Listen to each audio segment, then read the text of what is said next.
Hanggang saan aabot ang 7,500 pesos mo? Alam nyo ba na may isang kaipunaryo po umabot lang naman sa Amerika? Paano na nagawa yun? If you're interested to know, you gotta watch this video. Videos that will make you wealthy and debt-free. Hi there, this is Singkitan, your pambansang wealth coach. Ito yung bahay ng mga ipunaryo at ng mga paunlad. Meron tayong magandang kwento po ngayon ng isang breadwinner na bata, na single. Nag-ipon po siya ng pera sa pamagitan ng ipon box. At ang goal niya magkaroon po ng business. Pero nagkaroon ng ibang opportunity. Gamit po niyang ipon box, nakaimpok siya ng 7,500 sa loob ng 4 na buwan. Imbis na ninegosyo, ginamit niya upang makapunta ng Amerika.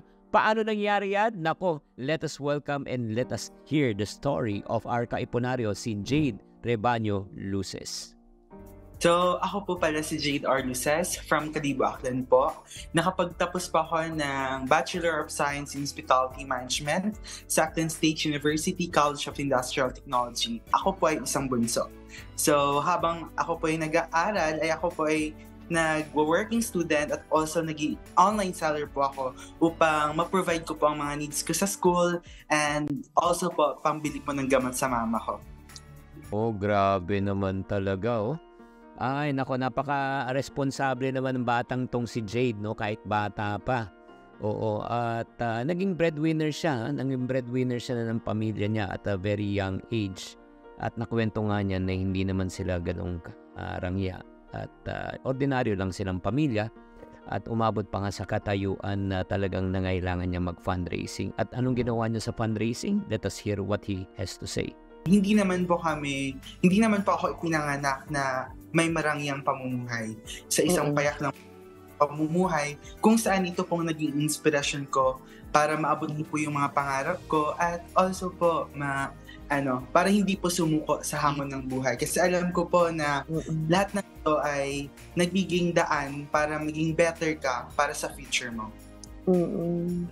Ay, grabe naman talaga, no?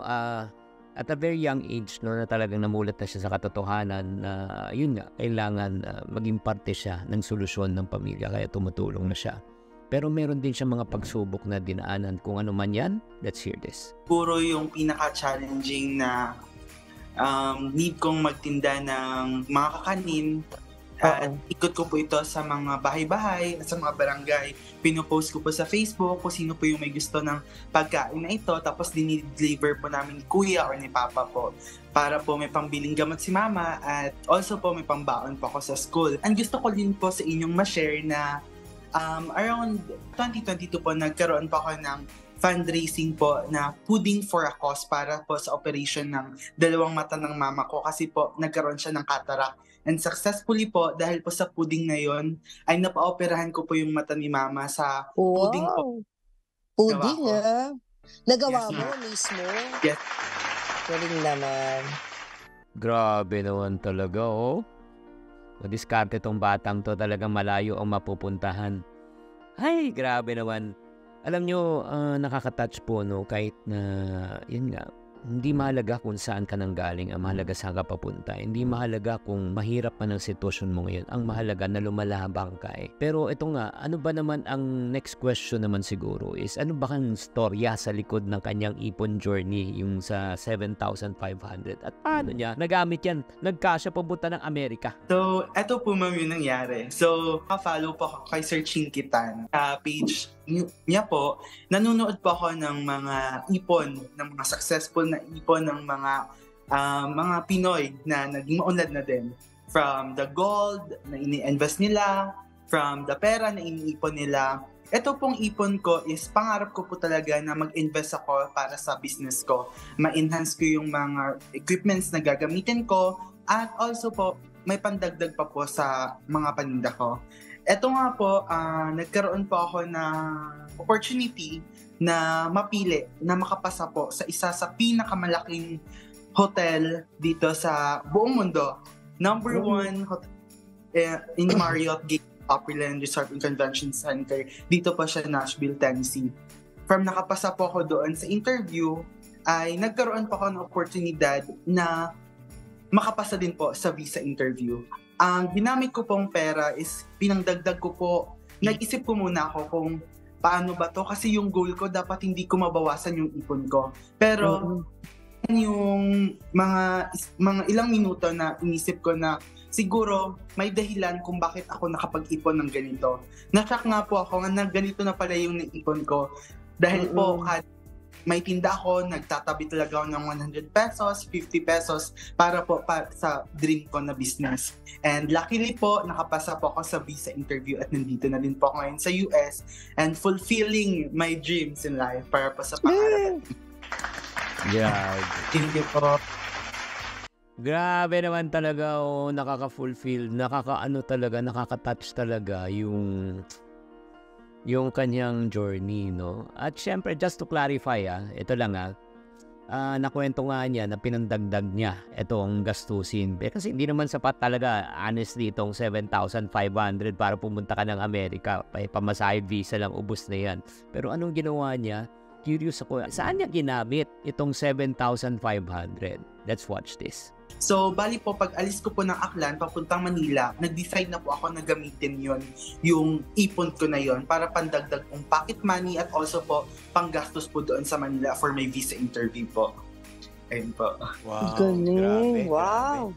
Talaga, it takes a lot of discipline para maipon mo yan. Grabe naman talaga. Yan ang ginamit niya, yung diskarte niya. So, yung 7,500, ginamit po niya para sa kanyang pocket money. At the same time, yun nga, panggastos niya araw-araw dito habang siya ay nasa Manila.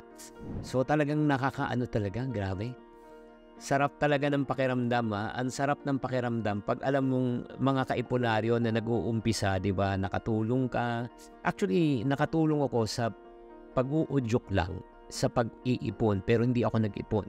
I always tell people, it's 1% inspiration, it's 99% perspiration. So ngayon, ang tanong, curious naman ako, magkano na ang kinikita niya ngayon? Let's watch this.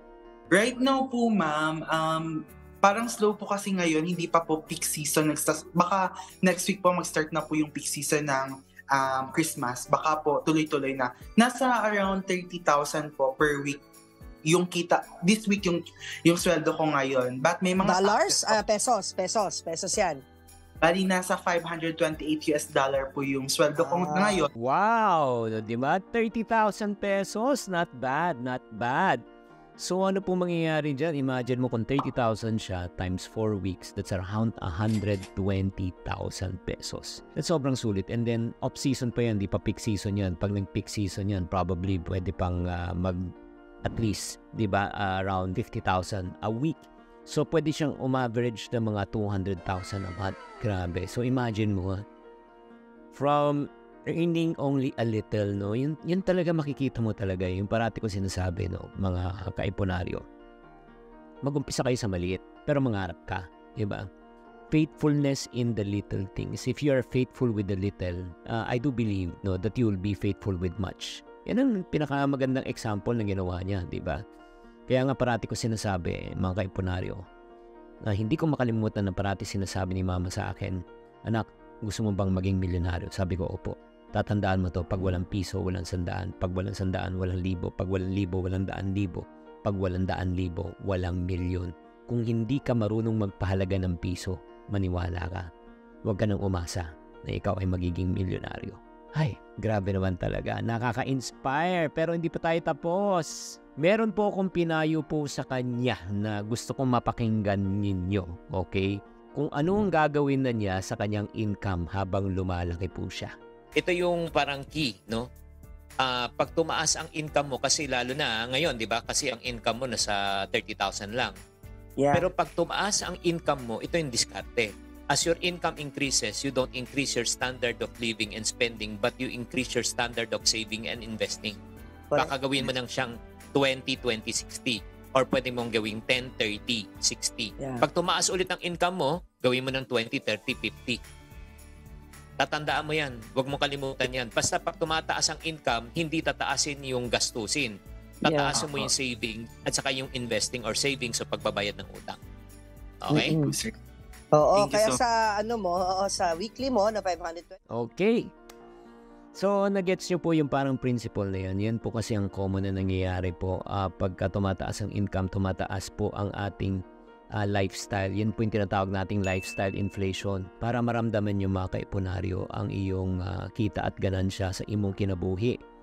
Okay, mga Bisaya, kailangan po pagka tumaas na ang po atong ganansya, ang atong kita, dapat itaas po natin ang ating savings and investing. Yun nga, ulitin ko po. Kunyari ngayon, 5,590. Gawin mo ng pag tumaas ang income, 5,1085. Pag tumaas ang income, 10,1080. Tapos pag tumaas ang income, di ba? 20, 60. 20% saving, 20% investing, 60% gastusin. Pag tumaas ulit ang income, 20, 30, 50.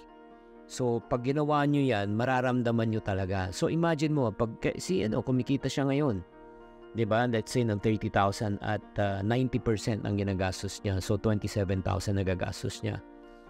Pero oras na kumita na siya ng let's say, diba? Dumoble na. 60,000 na siya. Diba? 60,000 a week. 200,000 a month o 200,000. Kahit 50%, kahit 50% ang kanyang gastusin, diba? 100,000 yan. Mas malaki pa rin. Diba? Di hamak sa kanyang kinikita ngayon. So, yun po ang kagandahan po mga friendship. Oras na ginawa mo tong formula na ito, na sinare ko po kay Jade, grabe. Magbabago ang financial life nyo. At humingi po ako ng mensahe kay Jade sa mga kabataan na katulad niya na nangangarap din. Anong sinabi niya? Gusto ko lang po sabihin sa mga nanonood ngayon at sa mga estudyante po na working student na diskarte lang sa buhay at huwag kang susuko sa hamon ng buhay. Kasi yan po yung magiging motivation mo para matupad mo yung mga pangarap mo. Hindi man po agaran, pero darating din po tayo sa punto na maaabot natin yan kapag tayo po ay nagpursige na maabot yan at manalangin po tayo palagi. Dahil lahat po ay posible.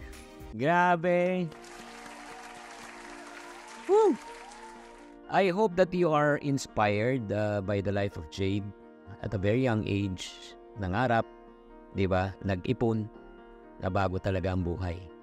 Kaya nga para sa mga taong hindi pa talaga nag-uumpisa na maging iponaryo, this is your chance already. Mag-ipon na po tayo. Mag-umpisa ka sa maliit. Gamitin yung ipon box. Di ba? Yan naman ang ginawa niya, na-inspire siya sa halagang 7,500. Again, uulitin ko, yung 7,500 ginamit po niya for expenses, pero hindi po yan ang ginamit niya pambili ng ticket. Hindi kakasya yun. That's a part. So, I just want to thank you, Jade, for being an inspiration. Kung kayo na-inspire po sa video na ito at kung ano natutunan nyo sa buhay po ni Jade, pakitype na lang sa comment section and I would be glad to hear from you. So, don't forget to share, like, and subscribe. Maraming salamat at tandaan, tamang karunungan, tamang disiplina ang susi sa pagyaman.